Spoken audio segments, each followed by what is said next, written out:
नमस्कार साथियों, मैं धर्मेंद्र। मैं आपके लिए लेकर आया हूँ आज साधारण ब्याज पे किस्तों वाले क्वेश्चन। कई बार कई स्टूडेंट पूछ चुके हैं कि इस किस्तों वाले क्वेश्चन कैसे करेंगे, कैसे इजी कर सकते हैं उसको हम लोग। तो आज हम बात करेंगे साधारण ब्याज पे जो किस्तों वाले क्वेश्चन होते हैं, इंस्टॉलमेंट वाले जो क्वेश्चन होते हैं उनको कैसे ईजी बना सकते हैं, कैसे फास्ट तरीके से सॉल्व कर सकते हैं। तो उनको देखिएगा, समझिएगा कितने ईजी हैं वो और कितने आसानी से उनको सॉल्व कर सकते हैं। ठीक है, तो स्टार्ट करता हूं एग्जाम्पल से। देखिएगा कितने आसान है ये क्वेश्चन और कितने इजीली हम इसको सॉल्व करेंगे। तो बात करते हैं आज के पहले एग्जाम्पल की कि किस्तों पर किस तरह के प्रश्न पूछे जा सकते हैं, उनको किस तरह से इजीली सॉल्व किया जाएगा। तो यहाँ पर देखो हम कॉन्सेप्ट की पहले बात करेंगे कि इस क्वेश्चन के पीछे कॉन्सेप्ट करने का जो मेन तरीका है वो क्या है। उसके बाद हम उसको ईजी कैसे बनाएंगे, शॉर्ट कैसे करेंगे, फास्ट कैसे करेंगे, वो भी देखिएगा। सबसे पहली चीज क्वेश्चन पढ़ते हैं। पहले क्वेश्चन क्या है? क्वेश्चन ये कि एक साइकिल 1500 रुपये में खरीदी जा सकती है। क्वेश्चन कह रहा है कि एक साइकिल 1500 रुपये में खरीदी जा सकती है। यानी कहने का मतलब अगर 1500 रुपये दोगे तो खरीद लोगे उसको। आगे क्या कह रहा है? परंतु यही साइकिल 350 रुपये नगद और अगले 3 माह की 400 रुपये की 3 समान किस्त, अगले 3 माह तक 400 रुपये की 3 समान किस्तों में भी खरीदी जा सकती है। यानी 2 ऑप्शन है आपके पास, आप चाहो तो 1500 रुपये में खरीद लो, पहला पॉइंट। दूसरा यह है कि यही साइकिल 350 रुपये नगद देने के बाद अगले 3 माह तक 400 रुपये की 3 समान किस्तों में भी खरीदी जा सकती है। दर ज्ञात करें। अगर चक्रवृद्धि ब्याज होता तो लिखा होता है, यहाँ पर चक्रवृद्धि ब्याज लिखा हुआ नहीं। इसका मतलब कौन सा ब्याज है? साधारण ब्याज की दर से आपने इसको चुकाया है। अब सबसे पहले समझिएगा क्या किया आपने। आप चाहो तो 1500 रुपये कैश दे दो डायरेक्ट, तो आपको वस्तु मिल जाएगी। सेकंड तरीका ये कि 350 रुपये आपने दे दिए, इसके अलावा 400 रुपये की 3 किस्त दी। अगर आप 400 रुपये की 3 किस्त देते हो, इसका मतलब ये है कि आपने टोटल 1200 रुपये किस्तों के अनुसार दे दिए और 350 आपने अलग से दे दिए। तो इसका मतलब आपने टोटल चुका दिए उस साइकिल के लिए 1550 रुपये आपने चुका दिए। जबकि साइकिल कितने की थी? साइकिल थी 1500 रुपये की और आपने 1550 रुपये चुका दिए। इसका मतलब आपने ब्याज कितना दिया होगा? 50 रुपये का। यानी हमारा जो ब्याज होगा यहाँ पर, वो टोटल ब्याज हमने जो चुकाया होगा, अगर हम 3 किस्तों में चुकाना चाह रहे हैं ना, तो ब्याज हमारे पास हो गया 50 रुपये का। कैसे? 1550 माइनस 1500, ये आ गया 50 रुपये का। ओके, अब हम समझते हैं इसको कॉन्सेप्ट के थ्रू कि ये 50 रुपये का ब्याज कैसे चुकाया गया होगा। अगर 1500 रुपये की चीज़ है, हमने 350 रुपये इंस्टेंटली पे कर दिए, हैंड टू हैंड पे कर दिए। इसका मतलब ये कि अभी मेरे ऊपर कर्जा कितना है? 1150 रुपये का। अभी कर्जा कितना है? 1150। अब मान लीजिए आज मेरे ऊपर कर्जा है 1150 रुपये का, क्योंकि 1 साल तक रहेगा कर्जा, उसके बाद अगले साल फिर कर्जा चेंज होगा क्योंकि हम किस्त चुका देंगे। अब 1150 रुपये आज मेरे ऊपर कर्जा है। अब 1150 पर किस रेट से कर्ज ब्याज दूंगा? रेट मुझे पता नहीं, रेट तो पूछ रहा है। अब 1 साल का ब्याज, ठीक है, लेकिन यहां महीनों के हिसाब से चल रहा है, याद रखना।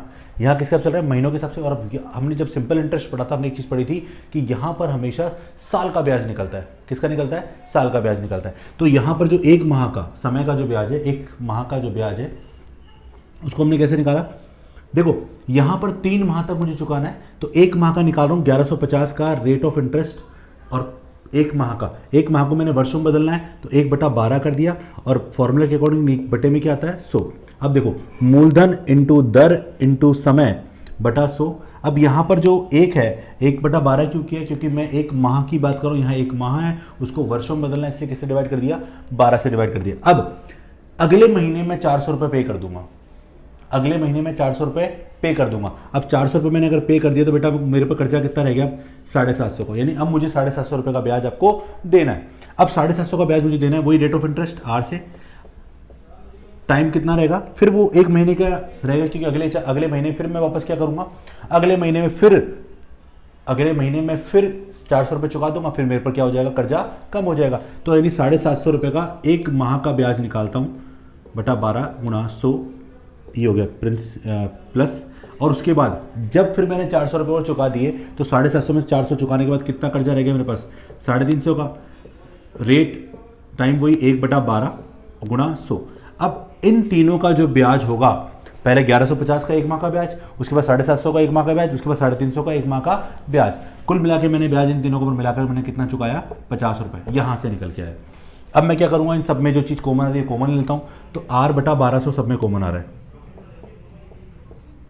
R/1200 मेरे सब में क्या आ रहा है? कॉमन आ रहा है। अब उसके कॉमन आने के बाद देखो, यहां से बचा 1150, यहां से बचा 750 और यहां से बचा 350। इसका मतलब अगर मैं इसको कैलकुलेट करता हूँ और इसके बाद आर की वैल्यू निकालता हूँ तो यहाँ से मेरी ब्याज की दर निकल के आ जाएगी। तो आर निकालने जा रहा हूँ तो आर बटा 1200 गुणा इन सबको जोड़ूंगा तो ये आया मेरे पास टोटल 1100 और ये 1100 यानी 2250 बराबर 50। तो रेट निकाल सकते हैं यहाँ से। तो रेट बराबर 50 गुणा 1200। 1200 कहाँ से है, ये नीचे वैल्यू थी ना, पलट गई ऊपर चली गई, और ये 2250 कहाँ आ जाएगा, नीचे आ जाएगा। ये कट गया, 5 से काटा 45, अभी कट रहा है ये, किससे कट रहा है ये 15 से कट जाएगा, 15 थी 45 और 15 × 120 80, तो 80/3 यानी 26 सही 2/3% क्या आ गई यहाँ पर ब्याज दर निकल कर आ गई। तो इस तरह से हमने इस क्वेश्चन का क्या कर लिया, कॉन्सेप्ट निकाल के देख लिया। अब एक चीज़ आपके दिमाग में, सर इतना लंबा एग्जाम में करना पड़ेगा? हाँ, अगर आपको डायरेक्टली तरीका नहीं आता तो आपको ये पूरा कॉन्सेप्ट करना पड़ेगा। तो दोबारा देखते हैं इसको एक बार। तो 1150 पर 1 माह का ब्याज निकाल लिया, 750 पर 1 माह का ब्याज निकाले, 350 पर 1 माह का ब्याज निकाले। तीनों का जो ब्याज है टोटल किसके बराबर रहना चाहिए, 50 रुपये के बराबर रहना चाहिए। तो यहाँ से हम लोगों ने इक्वेशन सॉल्व की तो रेट की वैल्यू निकाली, कितनी आ गई 26 सही 2/3। अब इसको शॉर्ट में कैसे कर सकते हैं वो देखिएगा, और वो बहुत इजी रहेगा, बहुत इजीली आपको समझ में आ जाएगा। देखिएगा शॉर्ट में कैसे करते हैं। आज मेरे ऊपर कर्जा कितना है, 1150 रुपये का, ठीक है, मैंने 400 चुका दिए। फिर मेरे पे कर्जा कितना रह गया, 750 का, मैंने 400 चुका दिए। मेरे पे कर्जा कितना रह गया, 350 का, मैंने 400 चुका दिया, और कर्जा मेरा क्या हो गया, पूरा हो गया। तो इस तरह से टोटल प्रिंसिपल निकाल लो आप। भाई अभी एक बार कर्जा कितने का था, 1150 का स्टार्टिंग में, उसके बाद 750 का, उसके बाद 350 का, टोटल कर्जा कितना हो गया, यानी टोटल मेरे पर प्रिंसिपल एक तरह से मुझे कितना देना, मेरे कितने प्रिंसिपल ब्याज देना पड़ेगा, मुझे 2250 के प्रिंसिपल ब्याज देना पड़ेगा। कितना, 50 रुपये का ब्याज देना पड़ेगा। ये बहुत ईजी तरीका हो गया। तो यहाँ से रेट निकाल लीजिए आप, ये तो करना ही पड़ेगा आपको। ब्याज कितना दिया आपने, 50 रुपये का, ठीक है, 50 रुपये का ब्याज किस पर दिया आपने, 2250 पर।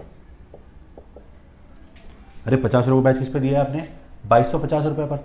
अब एक चीज़ याद रखना, यहाँ नीचे समय होता है, समय कितना होता है, एक, लेकिन आप यहाँ पर क्या करने वाले हैं, आप यहाँ वर्षों में बदलने वाले। ये सब किस में चल रहा है, महीनों में, तो इसलिए ऊपर 12 और फॉर्मूले के हिसाब से 100 निकल के आएगा। तो रेट का जो फॉर्मूला होता है सिंपल, वो फॉर्मूला हम लोगों ने लगा लिया।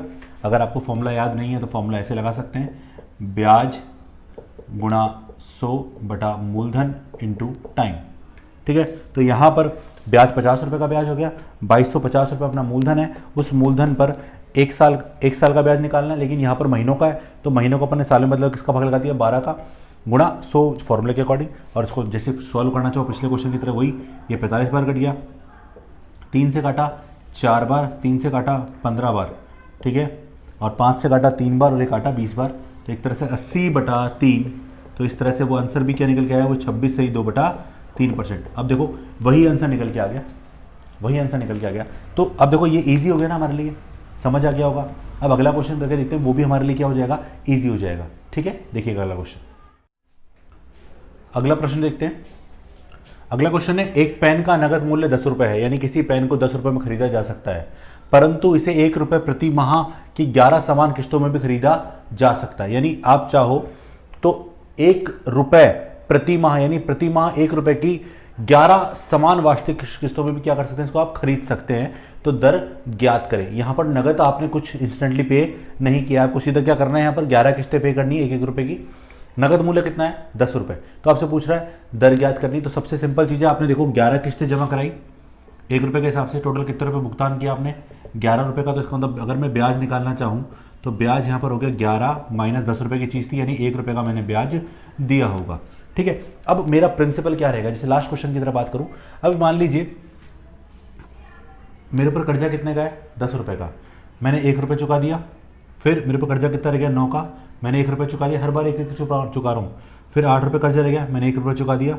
7 1 रुपये चुका दिया, 6 1 रुपये चुका दिया, 5 फिर 1 रुपये चुका दिया। ऐसे 11 किस्तें चलानी है मुझे, तो 11 किस्तों में चुका रहा हूँ मैं। उसके बाद 4 फिर 1 रुपये चुका दिया, 3 फिर 1 रुपये चुका दिया, 2 1 रुपये चुका दिया ना यहाँ पर, फिर 2 फिर 1 रुपये चुका दिया, फिर 1 फिर 1 रुपये चुका दिया, और यहाँ पे कर्जा क्या रह गया, 0।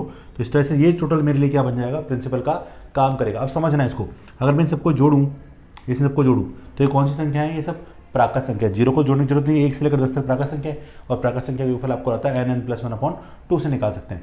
n का मान यहाँ पर कितना है, 10 और 1 11, 11/2। तो इस तरह से 10 × 11/2 अगर करोगे तो 55 रुपये आएगा। तो यानी यहाँ पर जो टोटल प्रिंसिपल है मेरे पास वो कितने रुपये आ गया बेटा, 55 रुपये आ गया। ठीक है, तो इन सब का जो टोटल प्रिंसिपल है वो कितना है, 55 रुपीज़। ओके, अब 55 पे मैंने ब्याज कितना देना है मेरे को, 1 रुपये का। रेट निकाल सकते हैं, तो रेट निकाल लो। 1 रुपये का ब्याज किस पर, मूलधन कितना है 55 और टाइम कितना है 1 और बटा 12। 1/12 क्यों, क्योंकि ये किस में है, महीनों के अंदर है, और जो हम करते हैं सिंपल इंटरेस्ट के क्वेश्चन वो सब किस में होते हैं, वर्षों में होते हैं। तो देखो 1 रुपये का ब्याज हो गया, मूलधन कितना है 55, समय 1/12 और गुणा क्या करते हैं हम लोग, 100 करते हैं, तो 100 ऊपर चला गया और इसको काट देते हैं हम लोग 5 से, तो 11 बार और ये 20 बार। तो इस तरह से 240/11 भाग लगाया, 11 दूनी 22, ठीक है, 2 बचा, 11 एकम 11, 9/11। तो इस 21 सही 9/11% क्या आ गई इसकी ब्याज की दर। तो इस तरह से देखो क्वेश्चन क्या हो गया हमारे लिए, इजी हो गया। ठीक है, अगला एग्जांपल देखते हैं, अगला क्वेश्चन देखते हैं। अगला क्वेश्चन देखना थोड़ा सा अच्छा क्वेश्चन है, समझिएगा क्या क्वेश्चन। एक आदमी ने साधारण ब्याज पर बैंक से 10,000 रुपए का कर्ज लिया, यानी उसने साधारण ब्याज की दर से 10,000 रुपये उसने बैंक से क्या किया, कर्जा ले लिया। आगे क्या कह रहा है, 3 वर्ष बाद उसने बैंक को 4,000 रुपये दे दिए, 3 वर्ष बाद, तथा 5 वर्ष के अंत में, यानी 5वें वर्ष के एंड में उसने 7500 रुपये देकर कर्ज समाप्त कर दिया, ये बोल रहा है। अब पिछला किस्त का क्वेश्चन, उसका मैं बस अंतर इतना सा है, वहाँ हर वर्ष या हर महीने आपको क्या करना था, कर्जा चुकाना था, लेकिन यहाँ पर सीधा एक साथ 3 वर्ष बाद उसने 4,000 चुका दिए और जो शेष पे जो कर्जा रहा होगा उस पर उसने 7,500 रुपये देकर कर्ज समाप्त कर दिया। तो पूछ रहा है ब्याज की दर ज्ञात करनी है आपको। अब समझना जरा, मैंने टोटल बैंक को कितना चुकाया, 4,001 चुकाया, 7,501 चुकाए, तो टोटल मैंने बैंक को 11,500 रुपये मैंने चुका दिए। ओके, पहली चीज ये। अब जबकि मेरे ऊपर कर्जा था कितने का, 10,000 रुपये का, यानी मैंने जो ब्याज चुकाया होगा साधारण ब्याज की दर से, तो 11,500 माइनस 10,000 रुपये मेरे ऊपर कर्जा था, तो इस तरह से मैंने कितना ब्याज चुकाया बेटा, 1,500 रुपये का ब्याज चुका दिया।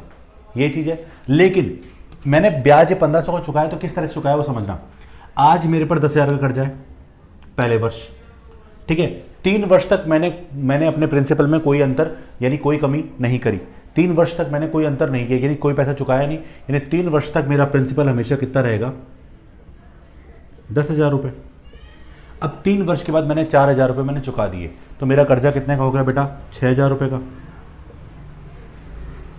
है ना। और मैंने 5वें वर्ष के अंत में चुकाया, यानी चौथे वर्ष में मेरा कर्जा कितने का, 6,000 का, और 5वें वर्ष में मेरा कर्जा कितने का है, 6,000 का। इस तरह से मैंने इन सब पर, देखो लास्ट किस्त में 6,000 कर्जा है, टोटल मैंने कितना चुकाया, 7,500 रुपये चुकाया। तो यहाँ से मेरे टोटल क्या हो जाएगा, मेरे लिए प्रिंसिपल का वर्क करेगा। तो निकालते हैं प्रिंसिपल कितना हो गया, तो बेटा 6 और 6 12, 12 और 30, यानी 42,000 का मेरे ऊपर कर्जा था एक तरह से। अगर मैं किस्तों के हिसाब से बात करूं, यानी टोटल मेरा प्रिंसिपल जो वर्क करेगा कितना है, 42,000। कर्जा तो मेरे पास 10,000 का ही था, ये कर्जा जो मैं बोल रहा हूँ, ये मतलब कहने का मतलब इंडिविजुअल ईयर्स के हिसाब से मेरे पर जो कर्जा होगा वो 42,000 के हिसाब से मैं कितना ब्याज दूंगा, 1,500 रुपये का। तो यहाँ से रेट निकाल लेते हैं, तो रेट निकाला, 1,500 रुपये का मैंने ब्याज दिया, किस पर मैंने ब्याज दिया, 42,000 रुपये पर ब्याज दिया, ठीक है, गुणा मुझे क्या करना है, 100 करना है, क्योंकि यहाँ पर वर्ष के अंदर बात चल रही है तो उसको बदलना नहीं, क्योंकि पहले से वर्ष में, और गुणा 100 हम करते ही फॉर्मूले के अकॉर्डिंग कट गया, ये भी कट गया। अब ये कट रहा है 3 से कट रहा है, ये कट गया 14 बार, 3 से कट गया ये 50 बार, तो 50/14 रेट ऑफ इंटरेस्ट हो जाएगा हमारा। और कट रहा है तो और काट लीजिए, 25/7, 7 या 21, तो 3 से ही 4/7%, 3 से ही 4/7 रेट ऑफ इंटरेस्ट जो हमारे पास है यहाँ पर। तो ये ब्याज की दर कितनी आ गई, 3 से ही 4/7। तो यहाँ पर कहीं भी मेरे ख्याल से कोई दिक्कत नहीं आनी चाहिए, क्वेश्चन हमारे लिए क्या हो गया, ईजी हो गया। समझ में आपको आ गया होगा कि कैसे इस क्वेश्चन को हम ईजी बना रहे हैं। क्लियर है, अगला एग्जाम्पल देखते हैं। अगला एग्जाम्पल देखते हैं, देखो ये एग्जाम्पल बिल्कुल पिछले क्वेश्चन जैसा ही है, लेकिन एक चीज याद रखना, जो पहला एग्जाम्पल समझाया था ना, उसी से हमारा बेस क्लियर हुआ है कि हम बार बार प्रिंसिपल क्यों जोड़ रहे हैं, कैसे जोड़ रहे हैं, वो सब हमारे पहले एग्जाम्पल से क्लियर हो गया हमारे को। ठीक है, तो इस क्वेश्चन को करने के लिए, देखो इन क्वेश्चन को करने के लिए सबसे पहला एग्जाम्पल समझना जरूरी था, वो समझ आ गया तो आगे के सारे एग्जाम्पल बहुत इजीली समझ में आ जाएंगे। क्वेश्चन क्या है देखते हैं, एक आदमी ने साधारण ब्याज पर बैंक से 25,000 रुपए का कर्ज लिया, 2 वर्ष बाद उसने बैंक को 10,000 चुका दिए, एक बार 10,000 चुका दिए, तथा 4 वर्ष के अंत में 18,500 रुपए देकर कर्ज समाप्त कर दिया, यानी 2 बार उसने पैसे दिए, एक बार 10,000 रुपए दिए, एक बार 18,500 रुपए दिए। पूछ रहा ब्याज की दर ज्ञात करें। तो सबसे पहले देखो, एक बार उसने 10,000 रुपए चुकाए, एक बार 28,000, एक बार 10,000 चुकाए, एक बार 18,500 रुपए चुकाए, तो टोटल उसने कितना चुका दिया बैंक को, 28,500, और चुकाते कर्ज क्या कर दिया, समाप्त कर दिया। उसको चुकाना कितना था भाई, बैंक से लिया था 25,000 पर, चुकाया कितना उसे 28,500, तो इसका मतलब उसने ब्याज दिया होगा। तो ब्याज अगर मैं निकालने जाऊँ तो 28,500 में से वो 25,000 जो थे अगर माइनस करूँ तो 3,500 रुपये मैंने क्या किया होगा, ब्याज दिया होगा। अब समझो इसको, तो ये ब्याज हो गया। पर ब्याज कैसे चुकाया, देखो पहले वर्ष मेरे ऊपर कर्जा कितने का है, 25,000 रुपये का, मैंने कोई पैसा नहीं चुकाया। दूसरे वर्ष कर्जा कितने का, 25,000 रुपये का, मैंने भी कोई पैसा नहीं चुकाया। पर दूसरे वर्ष के एंड में मैं 10,000 रुपये चुका दिए। अब 10,000 चुकाते मेरे पर कर्जा कितने का रह गया, 15,000 का। तीसरे वर्ष मैंने कोई पैसा नहीं चुकाया, चौथे वर्ष के अंत में चुकाया, तो चौथे वर्ष में मेरा प्रिंसिपल कितना हो गया, 15,000। तो तीसरे वर्ष में चौथे वर्ष में दोनों प्रिंसिपल कितना है, 15,000। यानी टोटल मेरे ऊपर जो एक तरह से मान लो जो कर्जा होना चाहिए था जिस हिसाब से मुझे ब्याज चुकाना है वो हो गया 25,000 पहले, 25,000 बाद में, 25,000 50,000 इस पर मैंने ब्याज चुकाया। उसके बाद 15 30 यानी टोटल 80,000 रुपये के ऊपर मैंने ब्याज चुकाया होगा। और ब्याज कितना चुकाया मैंने, 3,500 रुपये। तो रेट ऑफ इंटरेस्ट निकाल लीजिए यहाँ से। तो 3,500 रुपये ब्याज किस पर है, 80,000 पर। रेट ऑफ इंटरेस्ट निकालनी है तो गुणा 100 कर लिए, 4 जीरो कट गई, 8 का भाग लगाया, 8 चौक 32, ठीक है, 3 बचा, 4 से ही 3/8%। ये इसकी रेट निकालने का तरीका हो गया। ठीक है, तो क्वेश्चन देखिए कितना इजी हो गया, रटने की कहीं कोई नीड नहीं थी। क्लियर। अगला एग्जांपल देखते हैं। अगला एग्जांपल देखते हैं क्या है। अगला एग्जांपल है 12% वार्षिक ब्याज दर से कितना वार्षिक जमा कराया जाए कि 4 वार्षिक किस्तों से कुल 944 रुपये का धन प्राप्त हो। यानी यहाँ पर 12% वार्षिक ब्याज दर है, पहली चीज़ तो ये क्लियर हो गई।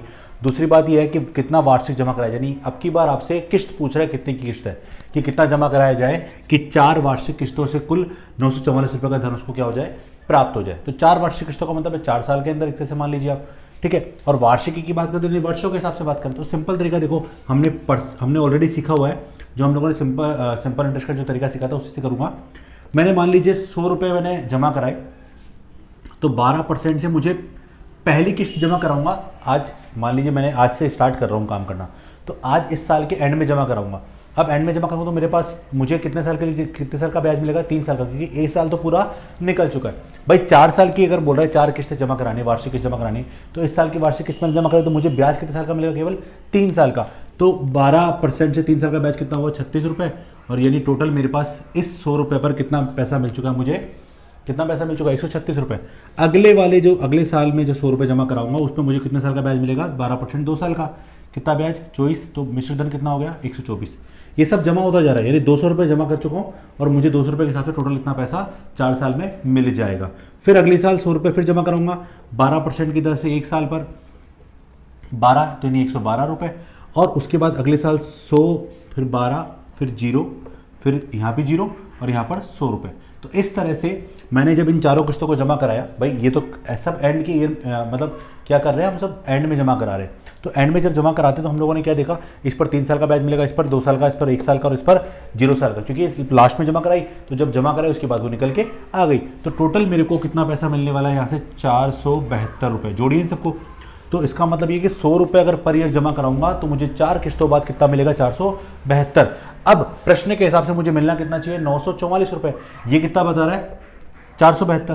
तो 944 यहाँ पर 472 के बराबर है, तो 100 का मान निकाली जो किस्त थी आपकी, तो ये आ गई इस तरह से 200 रुपये। यानी इसका मतलब अगर 200 रुपये में अगर हर साल जमा कराता हूँ तो मुझे 4 वर्षों बाद 12% की दर से कुल कितना पैसा मिलेगा, 944 रुपये का धन प्राप्त होगा। देखो कितना ईजी था, ये हमने ऑलरेडी सीख चुके थे हम लोग ये तरीका।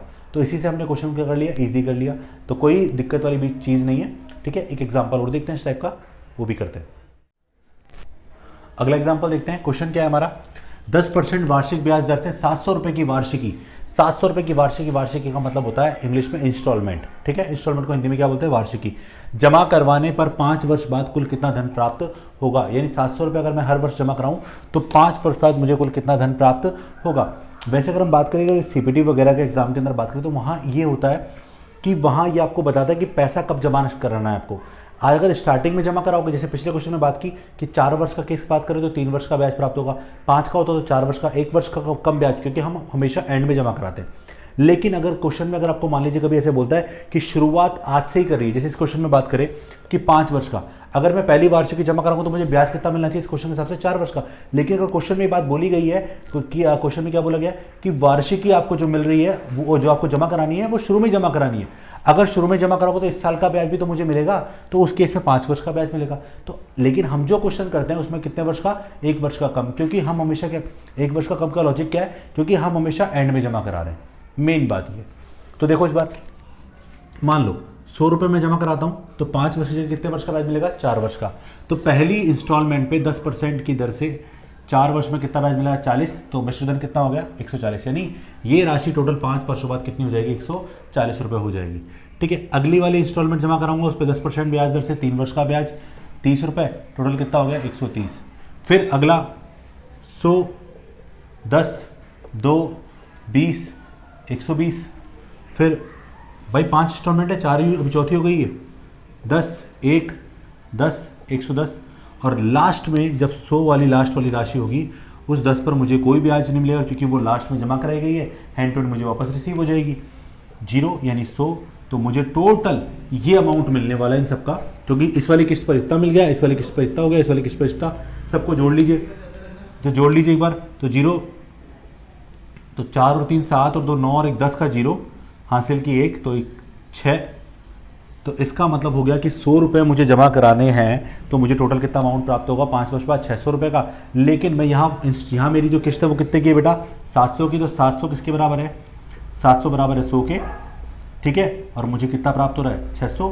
तो यहाँ पे 100 अगर 700 के बराबर तो 600 का मान निकाला कितना, यानी मुझे टोटल 4200 रुपये यहाँ से क्या होंगे, प्राप्त होंगे। आप चाहो तो सोच के देख लो कैसे 700 रुपये जमा कराऊंगा, 5 वर्षों तक जमा कराऊंगा तो 3500 रुपये जमा कराऊंगा। तो 3500 जमा कराने का मतलब हो गया मैंने 3500 जमा कराया, कल मुझे मिला कितना, 4200 रुपये मिला।